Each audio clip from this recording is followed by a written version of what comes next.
आप सभी का आपके अपने चैनल ज्योग्राफी विद ऋषि जाट पर स्वागत है। पेश है भूगोल पेपर सीरीज जिला गंगानगर अर्धवार्षिक परीक्षा 2023-24 कक्षा 12 भूगोल का पेपर है। तो इसमें समय 3 घंटे 15 मिनट। कक्षा 12 विषय भूगोल है। पूर्णांक 40 अंक। खंड ए सेक्शन ए। पहला प्रश्न में वस्तुनिष्ठ प्रश्न है। तो पहला, रुको और जाओ निश्चयवाद संकल्पना किसने प्रतिपादित की? ग्रिफिथ टेलर ने। सही उत्तर होगा ब, ग्रिफिथ टेलर।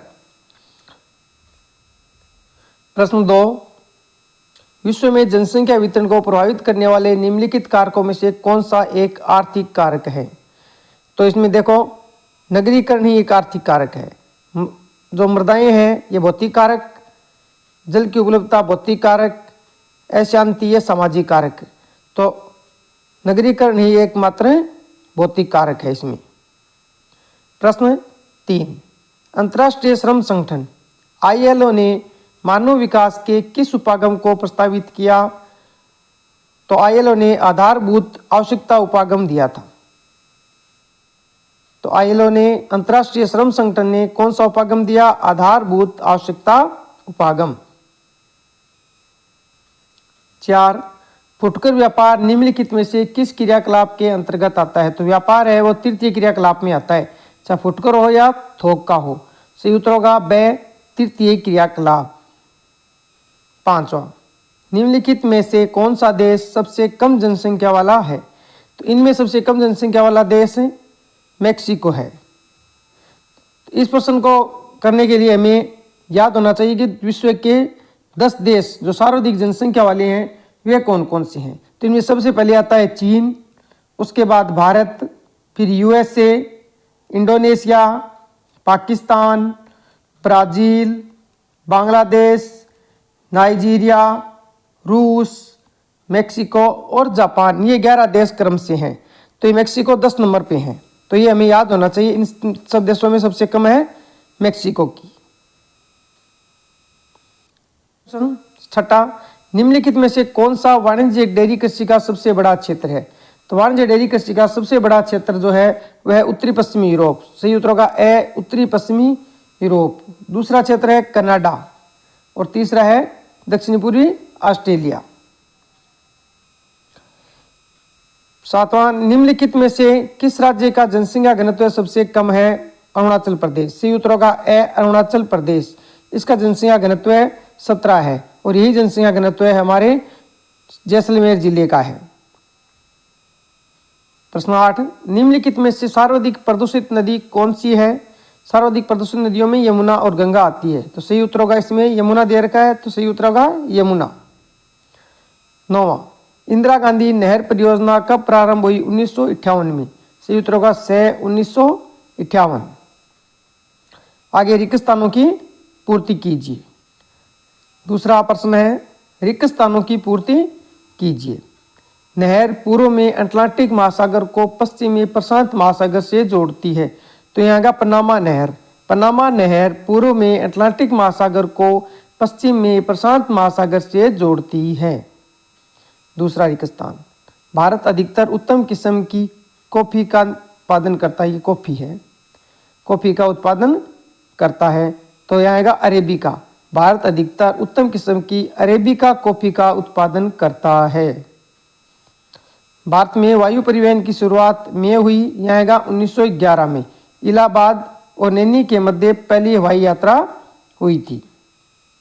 अगला चौथा, कोलकाता पतन नदी पर अवस्थित है हुगली। तो सही उत्तर है कोलकाता पतन हुगली नदी पर अवस्थित है। अति लघुतरात्मक प्रश्न, ये जो प्रश्न है आगे, इन सब प्रश्नों को आगे स्लाइड बनाकर हल किया गया है। तो एक बार प्रश्न पढ़ देता हूँ। तीसरे का, पहला, मानव का प्राकृतिकरण क्या है? दूसरा, मानव विकास के उदाहरण किस विद्वान की देन है? महबूब उल हक की। तीसरा, जनसंख्या वृद्धि के कितने घटक होते हैं? 3 घटक होते हैं, जन्म दर, मृत्यु दर और प्रवास।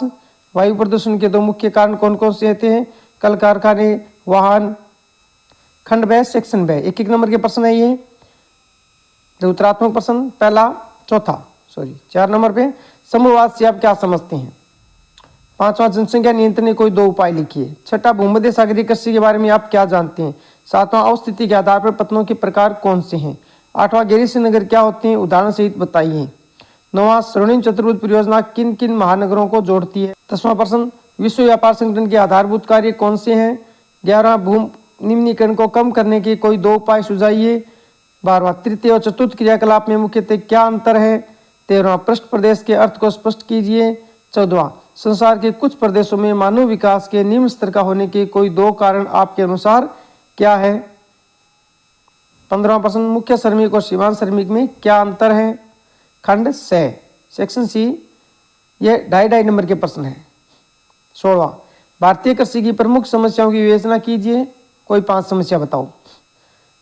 17वां, पार साइबेरियन रेल मार्ग एशिया का सबसे महत्वपूर्ण रेल मार्ग है, स्पष्ट कीजिए।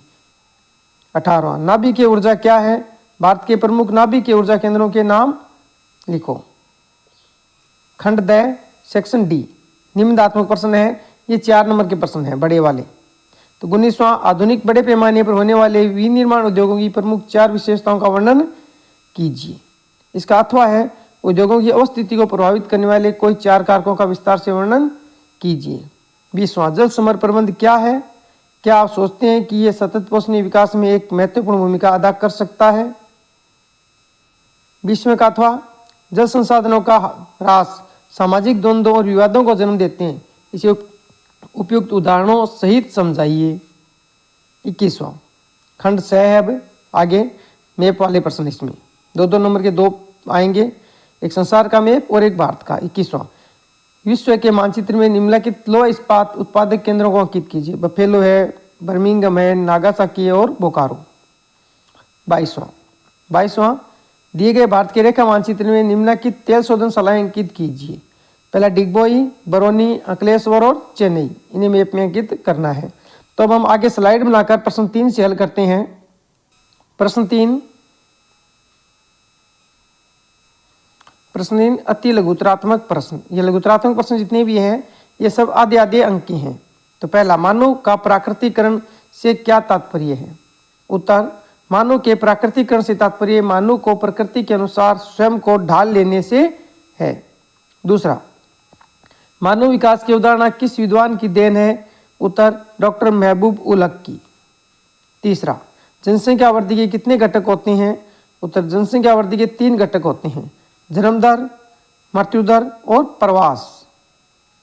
चौथा, वायु प्रदूषण के 2 प्रमुख कारण कौन से हैं? उत्तर, उद्योगों, वाहनों, ताप ऊर्जा घरों में जीवाश्म ईंधन के जलने से निकलने वाला धुआं। दूसरा, कृषि अपशिष्टों को जलाने से निकलने वाला धुआं।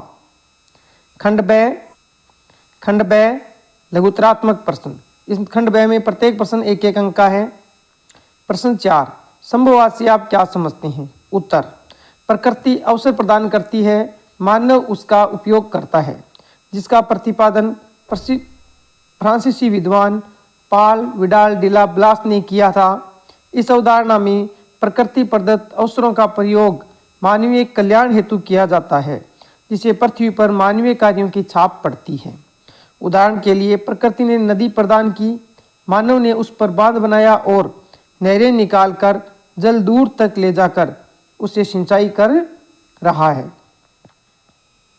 प्रश्न 5, जनसंख्या नियंत्रण के कोई 2 उपाय लिखिए। उत्तर, पहला है परिवार नियोजन कार्यक्रम को विस्तार देना। दूसरा, स्त्री शिक्षा को बढ़ावा देना। तीसरा, जनसंख्या नियंत्रण हेतु कठोर कानून लागू करना। चौथा, 2 संतान नीति का पालन कराने के लिए 2 से अधिक संतान वालों को सरकारी सुविधाओं से वंचित करना।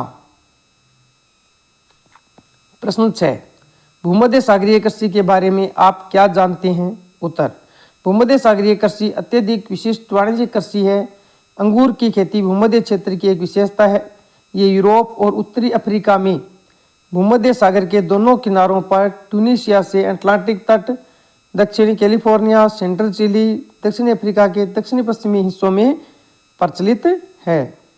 प्रश्न 7, अवस्थिति के आधार पर पतनों के प्रकार कौन से हैं? उत्तर, पहला है अंतर्देशीय पतन। ये पतन समुद्र तट से दूर होते हैं, जो किसी नदी या नहर द्वारा समुद्र से जुड़े होते हैं। अर्थात अंतर्देशीय बंदरगाह अंतर्देशीय जल मार्ग पर एक बंदरगाह होते हैं, जैसे नदी, झील या नहर जो समुद्र से जुड़ा होता है। अंतर्देशीय बंदरगाह शब्द का प्रयोग शुष्क बंदरगाह के लिए भी किया जाता है। दूसरा है बाह्य पतन। गहरे पानी के पतन है जो वास्तविक पतन से दूर गहरे समुद्र में बनाए जाते हैं। ये पतन बड़े आकार के जहाज़ों के खड़े होने के लिए बनाए जाते हैं जो वास्तविक पतन तक नहीं पहुंच सकते हैं। ये वास्तविक पतन के सहायक पतन होते हैं। ब्रिस्टल तथा एथेंस में पिरास इसके अच्छे उदाहरण है। प्रश्न 8, गैरिसन नगर क्या होते हैं? उदाहरण सहित बताइए, यानी सैनिक छावनी नगर। उत्तर, गैरिसन नगर या छावनी नगर की स्थापना सैन्य संबंधी कार्यों के संपादन हेतु की जाती है। इन नगरों को कैंट या कैंटोनमेंट भी कहा जाता है। इन नगरों में सैनिक अभ्यास, प्रशिक्षण, कार्यालय तथा सेना संबंधी अन्य कार्य मुख्य रूप से किए जाते हैं। अंबाला, जालंधर, महू, बबीना तथा उधमपुर भारत के प्रमुख गैरिसन नगर है। राजस्थान में नसीराबाद छावनी नगर है।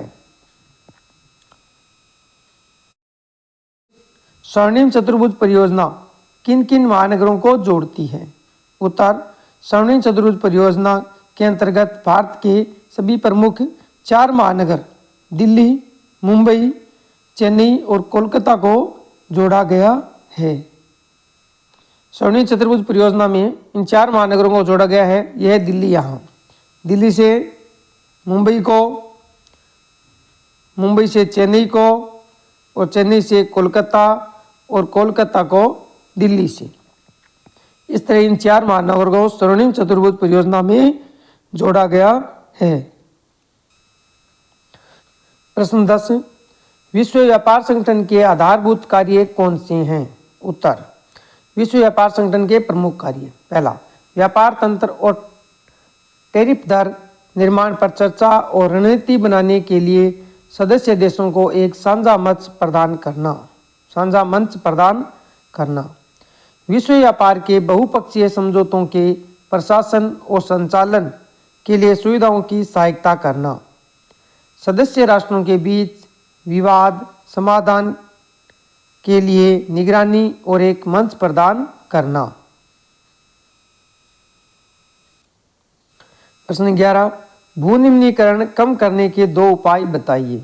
उत्तर, भूनिम्नीकरण कम करने के उपाय: पहला, वनारोपण वृक्षारोपण करके। दूसरा, चरागाहों के उचित प्रबंध तथा पशुचारण नियंत्रण से। तीसरा, पेड़ों की रक्षक मेखला बनाकर मिट्टी का वायु तथा जल से अपरदन रोका जा सकता है। चौथा, रेतीले टीलों को कांटेदार झाड़ियां लगाकर स्थिर बनाकर। प्रश्न 12, तृतीय और चतुर्थ क्रियाकलापों में मुख्यतः क्या अंतर है? उत्तर, तृतीय गतिविधियों में सेवा और विनिमय दोनों शामिल है। उदाहरण के लिए शिक्षक, व्यापारी, वकील, डॉक्टर, इंजीनियर, धोबी, प्लम्बर आदि की सेवाएं तृतीय क्रियाकलापों में आती हैं। जबकि चतुर्थक गतिविधियों में सूचना का संग्रहण, उत्पादन और प्रसार, यहाँ तक कि सूचना का उत्पादन विनिमय शामिल है। चतुर्थ क्रियाकलाप अनुसंधान और विकास पर केंद्रित होते हैं और विशिष्टीकृत ज्ञान, प्रौद्योगिकी, कुशलता और प्रशासनिक सामर्थ्य से संबंधित सेवाओं के उन्नत नमूने के रूप में देखे जाते हैं। प्रश्न 13, पृष्ठ प्रदेश के अर्थ को स्पष्ट कीजिए। उत्तर, पृष्ठ प्रदेश या इनर लैंड। पृष्ठ प्रदेश या इनर लैंड किसी पतन का वह प्रभाव क्षेत्र होता है जो रेल व सड़क मार्गों द्वारा पतन से अच्छी तरह जुड़ा होता है। इस क्षेत्र के उत्पाद निर्यात के लिए पतन तक भेजे जाते हैं तथा आयातित सामान विक्रय उपभोग के लिए यहाँ भेजा जाता है। पृष्ठ प्रदेश इनर लैंड की सीमाओं का चिन्हांकन मुश्किल होता है क्योंकि ये एक क्षेत्र पर सुस्थिर नहीं होता। अधिकतर मामलों में एक पतन का पृष्ठ प्रदेश दूसरे पतन के पृष्ठ प्रदेश का अतिव्यापन कर सकता है। मुंबई एक प्राकृतिक पतन है और देश का सबसे बड़ा पतन है। प्रश्न 14, संसार के कुछ देशों में मानव विकास के निम्न स्तर होने के 2 कारण दीजिए। उत्तर, पहला, शिक्षा के प्रति जागरूकता और अवसरों की कमी, और नौकरी के अवसरों की कमी मुख्य कारण है। अन्य कारणों में चिकित्सा और शिक्षा सुविधाओं के अभाव के कारण निम्न गुणवत्ता का मानव संसाधन।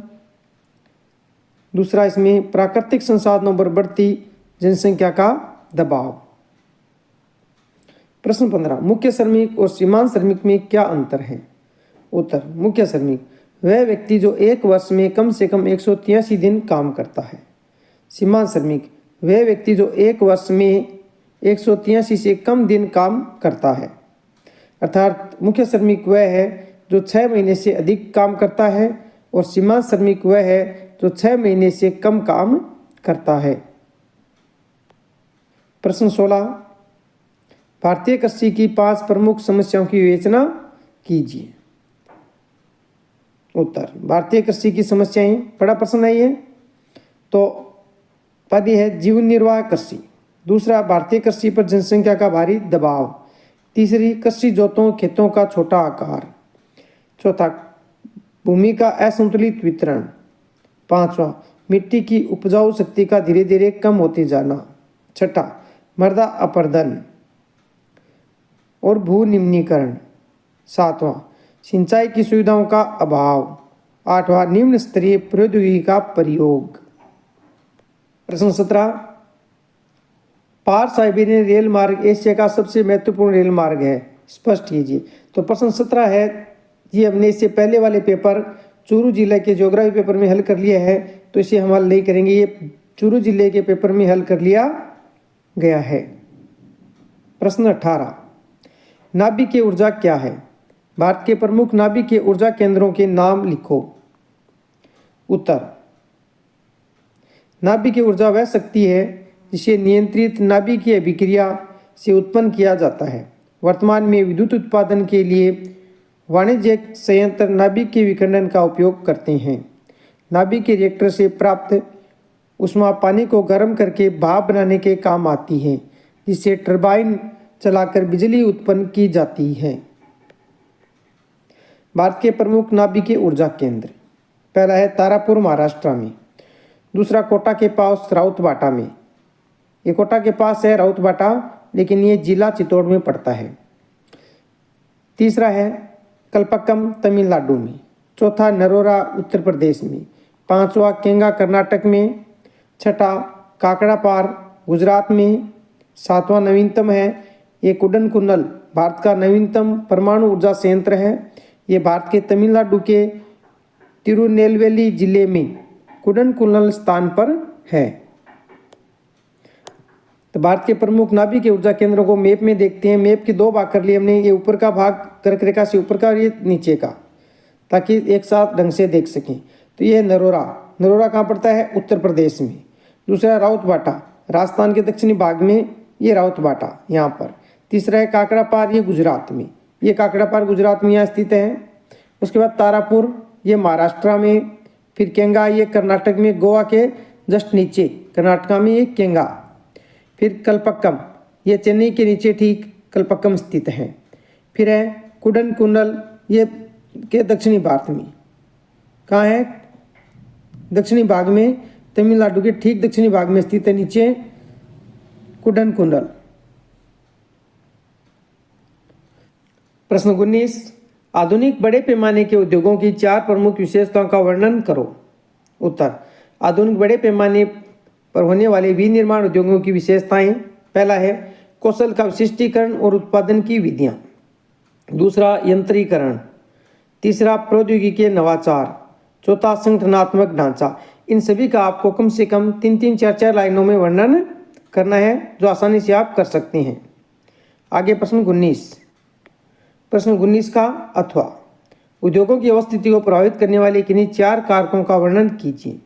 उत्तर, उद्योगों की अवस्थिति को प्रभावित करने वाले कारक, उद्योगों की अवस्थिति को प्रभावित करने वाले कारक निम्नलिखित हैं। पहला, बाजार। उद्योगों की स्थापना में सबसे महत्वपूर्ण कारक उसके द्वारा उत्पादित माल के लिए उपलब्ध बाजार का होना। बाजार से अभिप्राय उस क्षेत्र से होता है जहाँ तैयार माल की मांग हो और वहाँ के निवासियों में उन वस्तुओं को खरीदने की क्षमता भी हो। दूसरा है कच्चे माल की प्राप्ति। उद्योगों के लिए कच्चा माल अपेक्षाकृत सस्ता एवं आसानी से परिवहित होना चाहिए। कच्चे माल के स्रोत के समीप स्थित होने वाले उद्योग में एक तो है हासमान भार वाले कच्चे माल का प्रयोग करने वाले उद्योग, जैसे चीनी उद्योग। दूसरा है भारी कच्चा माल प्रयोग करने वाले उद्योग, जैसे लोह इस्पात उद्योग। तीसरा कच्चे माल का भार कम होने वाले उद्योग, जैसे तांबा उद्योग। शीघ्र नष्ट होने वाले कच्चे माल पर आधारित उद्योग, जैसे दुग्ध पदार्थ, डिब्बाबंद फल आदि। तीसरा है शक्ति के साधन। उद्योगों की अवस्थिति को प्रभावित करने वाला तीसरा कारण शक्ति के साधन। वे उद्योग जिन्हें अधिक शक्ति की आवश्यकता होती है, ऊर्जा की आवश्यकता होती है, शक्ति स्रोतों के समीप ही लगाए जाते हैं, जैसे एल्यूमिनियम उद्योग। एल्यूमिनियम उद्योग को सस्ती विद्युत चाहिए, इसलिए एल्यूमिनियम उद्योग सस्ती विद्युत मिलने वाले स्थानों पर स्थापित होता है। चौथा श्रम आपूर्ति। कंप्यूटरों के बढ़ते उपयोग, यंत्रीकरण, स्वचालन एवं औद्योगिक प्रक्रिया के लचीलेपन के कारण उद्योगों के श्रमिकों पर निर्भरता थोड़ी कम हुई है।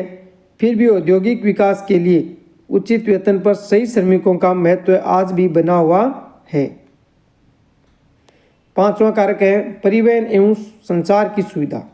कच्चे माल को कारखानों तक लाने के लिए और उत्पादित माल को खपत केंद्र यानी बाजार केंद्रों तक पहुंचाने के लिए तीव्र और सक्षम परिवहन सुविधाएं उद्योगों की अवस्थिति के लिए अत्यंत महत्वपूर्ण कारक हैं। उद्योगों के लिए सूचनाओं के आदान प्रदान एवं प्रबंध के लिए संचार भी महत्वपूर्ण आवश्यकता होती है। छठा है सरकारी नीति। सरकारी नीति में उद्योगों के अवस्थितिकरण को प्रभावित करने वाली महत्वपूर्ण कारक हैं। उपयुक्त सभी कारक सम्मिलित रूप से किसी उद्योग की अवस्थिति को प्रभावित व नियंत्रित करते हैं।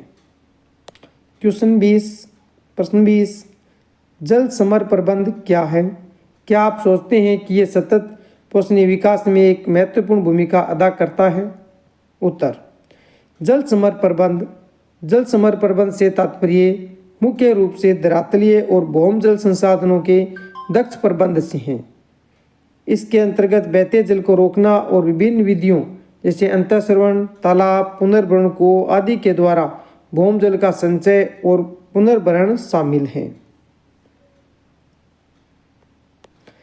जल समर प्रबंध सतत पोषणीय विकास में एक महत्वपूर्ण भूमिका अदा करता है। इसका मुख्य उद्देश्य प्राकृतिक संसाधनों और समाज के बीच संतुलन लाना है। केंद्रीय और राज्य सरकारों ने देश में अनेक जल समर विकास और प्रबंध कार्यक्रम चलाए हैं। इन कार्यक्रमों में नीरू मीरू और अरवारी पानी संसद कार्यक्रम प्रमुख हैं, जिनके अंतर्गत लोगों के सहयोग से विभिन्न जल संग्रहण संरचनाएं जैसे तालाब की खुदाई व बांध बनाए गए हैं। तमिलनाडु राज्य में जल संग्रहण संरचना जिनके द्वारा जल का संग्रहण किया जाता है को आवश्यक कर दिया गया है। अर्थात तमिलनाडु में कोई भी घर का निर्माण करता है तो उसे जल संग्रहण संरचना बनाना आवश्यक होता है। इसके अतिरिक्त हरियाली केंद्र सरकार द्वारा चलाई गई जल संभर विकास परियोजना है। इस परियोजना का उद्देश्य ग्रामीण लोगों को पीने, सिंचाई तथा मत्स्य पालन के लिए जल संरक्षण के योग्य बनाना है। अन्य क्षेत्रों में भी जल संभर विकास योजना पर्यावरण और अर्थव्यवस्था की काया पलटने में सफल हुई है। आवश्यकता इस योजना के प्रति जागरूकता उत्पन्न करने की है और इसकी जल संसाधन प्रबंध उपागम द्वारा जल उपलब्धता सतत पोषणीय आधार पर की जा सकती है। प्रश्न 20 का अथवा है जल संसाधनों का ह्रास सामाजिक द्वंद्वों और विवादों को जन्म देते हैं। इसे उपयुक्त उदाहरणों सहित समझाइए। उत्तर बढ़ती आबादी के कारण सिंचाई, औद्योगिक उपयोग, घरेलू उपयोग आदि के लिए जल संसाधनों की मांग बढ़ी है, जिसके कारण प्रति व्यक्ति पानी की उपलब्धता दिन प्रतिदिन घटती जा रही है। पानी की स्थिर आपूर्ति और पानी की बढ़ती मांग के कारण भारत में जल संसाधन बहुत तेज़ी से घट रहे हैं, चाहे वह भूजल हो या सतही जल। इसे सामाजिक संघर्ष और विवादों को जन्म दे रहे हैं। उदाहरण के लिए जल के लिए संघर्ष के उदाहरण हैं। उदाहरण के लिए तमिलनाडु में गहन फसल उगाने के कारण जल की मांग बढ़ती जा रही है और कर्नाटक में भी खासकर बेंगलुरु में बढ़ती आबादी के कारण जल की मांग बढ़ रही है, जिसके कारण कावेरी नदी के जल बंटवारे को लेकर तमिलनाडु और कर्नाटक के बीच सामाजिक संघर्ष दिख रहा है। ये विवाद दिन पर दिन बढ़ता जा रहा है। दूसरा, हरियाणा में सिंचित पानी की कमी बढ़ती जा रही है और पंजाब अपने स्वयं के जल के उपभोग के कारण हरियाणा को और ज़्यादा जल साझा करने को तैयार नहीं है। इससे पंजाब और हरियाणा के बीच सामाजिक संघर्ष हो सकता है। तीसरा, महानदी के जल के बंटवारे को लेकर छत्तीसगढ़ और ओडिशा के बीच भी विवाद है। चौथा, अंतर्राष्ट्रीय विवाद। सिंधु नदी पर जल बंटवारे को लेकर भारत और पाकिस्तान के बीच सामाजिक संघर्ष भी देखा गया है। भारत और बांग्लादेश के बीच तीस्ता नदी को लेकर भी विवाद है और अफ्रीका में पानी की कमी के कारण कई विवाद और युद्ध हो गए हैं। खंड ये है। प्रश्न 21, दिए गए विश्व के रेखा मानचित्र में निम्नलिखित स्थानों को अंकित कीजिए। पहला है बफेलो, दूसरा बर्मिंघम, तीसरा नागासाकी और चौथा बोकारो। तो ये है बफेलो, दूसरा ये बर्मिंघम, ये कहाँ है बर्मिंघम, लंदन के पास ब्रिटेन में यहाँ स्थित है बर्मिंघम। नागासाकी या जापान में, और बोकारो भारत में, कहाँ पर, छत्तीसगढ़ में। तो इनको भर सकते हैं। बोकारो फिर देखिए झील प्रदेश के पास स्थित है बफेलो। बर्मिंघम है यूरोप में ब्रिटिश द्वीप समूह है ये, और इसमें यहाँ स्थित है बर्मिंघम। नागासाकी यहाँ जापान में और बोकारो भारत के छत्तीसगढ़ में स्थित है। निम्न स्थानों को हम भरते हैं। पहला डिगबोई यहाँ स्थित है आसाम में, तो यहाँ आसाम में भर देते हैं हम डिगबोई। ये है डिगबोई आसाम में। बरौनी यहाँ पटना के पास बिहार के मध्य में यहाँ स्थित है बरौनी, यहाँ हम बरौनी भर देते हैं बिहार में। तीसरा है अंकलेश्वर यहाँ गुजरात में यहाँ स्थित है अंकलेश्वर, यहाँ भर देते हैं हम अंकलेश्वर गुजरात में। चौथा चेन्नई, यह है चेन्नई यहाँ स्थित है, यहाँ चेन्नई भर देते हैं हम। तो इस तरह ये चारों स्थान भरे गए हैं। धन्यवाद।